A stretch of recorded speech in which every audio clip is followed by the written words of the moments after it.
happy weekend o happy solemnity kanatong tanan. I don't know if you were asking yourselves, nganong gapula man ron nga pista man unta? Today, because today, the solemnity is centered on the greatest sacrifice of Peter and Paul through their martyrdom. The gospel reading, the first reading, the second reading, practically do not give us that perspective because their martyrdoms, actually they were killed together on the same month. Not necessarily the dates, but it's like one day after or something like that. But they were killed precisely because of the faith.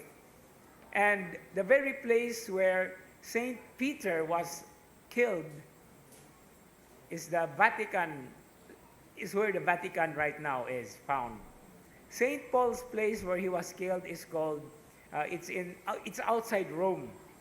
However, the very essence of the gospel reading, the first reading and the second reading, establishes to us the firmness of their faith that we will also have to be able to imitate. And here we are talking about martyrdom as the very essence of that faith. I don't know, I would like to ask the young people here, na morag kamo may kinadaghanan sa batch 85, no? So are you willing to be martyred? Murag isod kayo na tubago, no? But of course, there are many senses of martyrdom. There is not just only one, but the highest form of it is to shed your blood, to offer your blood. Actually, if we try to reflect on our faith, why is our faith still continuously thriving despite the many different challenges around us? The answer to that is, first of all, this is through the shedding of the blood of the martyrs. No? Gibisbisan ang atong pagtuo sa ilang dugo. But anyway, outside the scriptural context, it's a good thing to know how Peter died and how Paul died as well. Okay, so have you heard about Peter being crucified? But then when he was about to be crucified, he told the ones to crucify him, do not do it in the same way that the Lord is crucified. He was crucified upside down. No? So imagine, no, ang iyang ulo na adiri sa ubos. No, kung atong Ginoo nagi-crucify nag-ingon ana, siya bali. Now, that's the martyrdom of Peter. But then there is a very beautiful perspective kay nganuman, when Peter was crucified upside down, he saw the wide area, no, where he was crucified. And that is now the very place where we call the Vatican Square. If you have been to the Vatican or if you have seen pictures of the Vatican, if you see the Basilica, okay, that is the place where he was crucified. And then from there, you will see the huge area. And that is always interpreted as the very coming age of the faith. No, nga, ninglapad ang maong panlantaw, and it even reached to the ends of the earth. And of course, thanks to Saint Paul, who also preached the gospel almost all over the world during his time. But how was Saint Paul killed?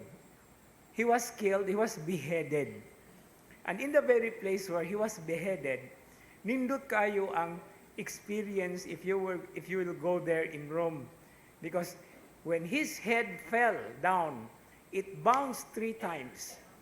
And every time it fell to the ground, na ay mitubo nga tubod. The place where Saint Paul was martyred actually is called Tri Fontane, meaning to say, 3 fountains. Kay mo man na ang iya katuluman niligid miuntol ang iyang ulo, and where it bumped na ay fountain. And so these are very beautiful things, pero murag nindot siguro gid og maadto gid, no? Lahi ra man gyud na mag-istorya ta.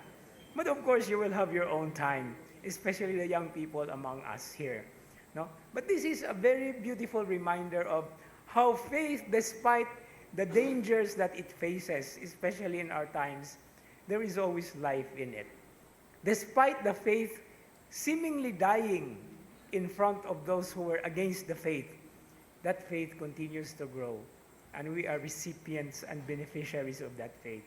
And hopefully, we also have to carry that out. Now, going back to the question of martyrdom, no? According to theologians, there are not just one kind. There is only not one kind. There is not one kind of martyrdom only. There is what we call the red martyrdom, and there is also called a white martyrdom. No? Napamagani siguro yellow or green or something, no? But red martyrdom is the shedding of one's blood. But there is also white martyrdom when you offer your purity to the Lord. That's why it's called white. No? So there are many different kinds of martyrdom, especially in our time.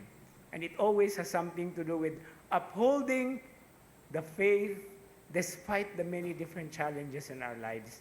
So we can be martyrs in the many different ways that we struggle with our faith. And with that, it is always God who triumphs and will make us ingredients of the growth of the church from this time as it was in the beginning and until the future and even until the end of the world and the end of time. Amen.